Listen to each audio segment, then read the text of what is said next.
आता जे सुरू झालंय ते सगळं काय त्याला म्हणतात ट्रोलिंग, म्हणजे घर बसल्या शिव्या द्यायचं. पण या सगळ्यांना मला एक सांगायचंय की मातोश्रीवरती जे जळतायत, ठाकरे कुटुंबियांवरती जे जळतायत, त्यांना ठाकरे कुटुंबानी काय काय भोगलंय, काय काय सोसलंय याची जरा तरी माहिती आहे का, कल्पना आहे का? आहे आपण बोलताना बोलतो की हा महाराष्ट्र छत्रपती शिवाजी महाराज, शाहू फुले, आंबेडकर, सावित्रीबाई फुले यांचा आहेच. पण शिवाजी महाराजांच्या वेळेला सुद्धा गद्दार होतेच. शाहू फुले, आंबेडकर सगळ्यांना त्रास झालाय. महात्मा ज्योतिबा फुले आणि सावित्रीबाई यांच्यावर सुद्धा धोंडमार आणि शेणमार झालेली आहे.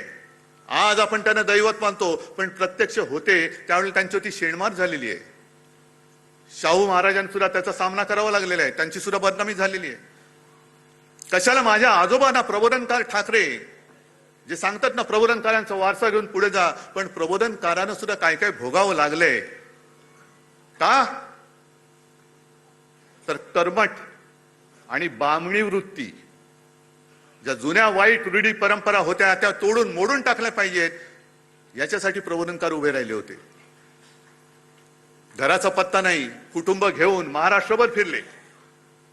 अनेकदा बाळासाहेबांनी सांगितलेले की त्यांची ती भावंड आणि आई, मी तर माझ्या आजीला कधी बघितलं नाही, पण विंचवाचं बिराट जसं पाठीवर असतं तसं घेऊन माझे आजोबा महाराष्ट्राच्या कानाकोपऱ्यात फिरत होते.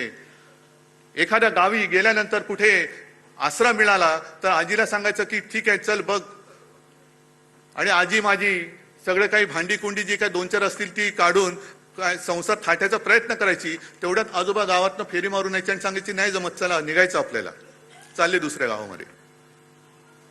अनेक वेळेला त्या काळी आमच्या घरावरती मेलेली कुत्री आणि कचऱ्याचे ढीक फेकले गेलेले आहेत. शिवसेना प्रमुखांनी तर काय टीका सहन केली ही तुम्हाला माहिती आहे. आज माझ्यावर टीका होते, माझ्या पत्नीवरती टीका होते, आदित्यवरती घाणेरडे आरोप होत आहेत, तेजसवरती होत आहेत. का?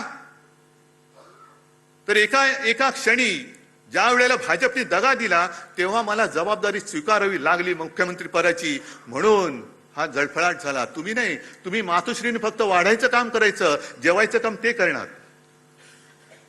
जे काय मिळेल, मंत्री मीच झालो पाहिजे, मुख्यमंत्री मीच झालो पाहिजे, माझं ड्युटा कार्ट खासदार झालं पाहिजे, मंत्री झालं पाहिजे, मातोश्रीनी भोगायचा मातोश्रीला अधिकार नाही. नाहीच आहे, आम्हाला नको आहे काही. पण सोसायचं किती? उद्धवजींचं ठीक आहे, पण आदित्यने फिरायला पाहिजे. अरे पण जेव्हा जेव्हा आमच्या कुटुंबावरती हल्ले झाले, कोणाचे असे शाब्दिक किंवा काही आरोप केल्यानंतर यापैकी या गदड्यांपैकी एक तरी छातीची ढाल करून आमच्या समोर उभा राहिला होता त्यांच्या वार झाल्याला. आज जी काही गद्दारी झालेली आहे, मी त्या वॉर्डातल्या तमाम मतदारांची आज जाहीर माफी मागतोय. कारण त्या सगळ्या मतदारांनी अगदी मोदींची लाट असताना त्यांच्या विरोधात माझ्यावरती, बाळासाहेबांवरती विश्वास ठेवून यांना निवडून दिलं होतं.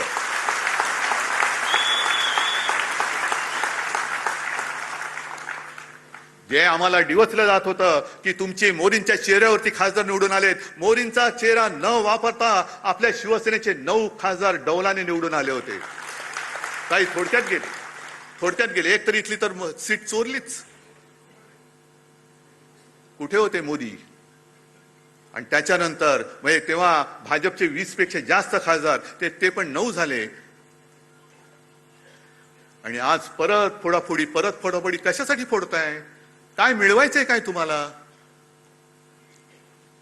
म्हणजे सत्ता पिपासू किती व्हायचं? सरदार वल्लभभाई पटेलांनी मराठवाड्यामध्ये पोलीस कारवाई केली, ती का केली होती? रजाकारांना घालवण्यासाठी आणि तो प्रांत आपल्या देशात आणण्यासाठी म्हणून पोलीस कारवाई केली होती. आणि यांनी काय केलं? 2-2.5 लाख सीमा सुरक्षा दल घुसवलं. कुठे घुसवलं? बंगालमध्ये एका महिलेला हरवण्यासाठी निवडणूक आणि स्वतःचा पक्ष जिंकण्यासाठी देशाचं सुरक्षा दल तुम्ही वापरता.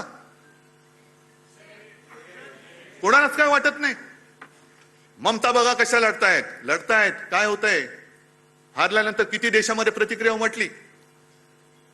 2.25-2.5 लाख फौज जर तुम्ही निवडणूक जिंकण्यासाठी वापरत असाल, स्वतःच्या पक्षासाठी वापरत असाल, तर मणिपूरमध्ये का नाही घुसवत? अजून 12 वर्ष होऊन गेली.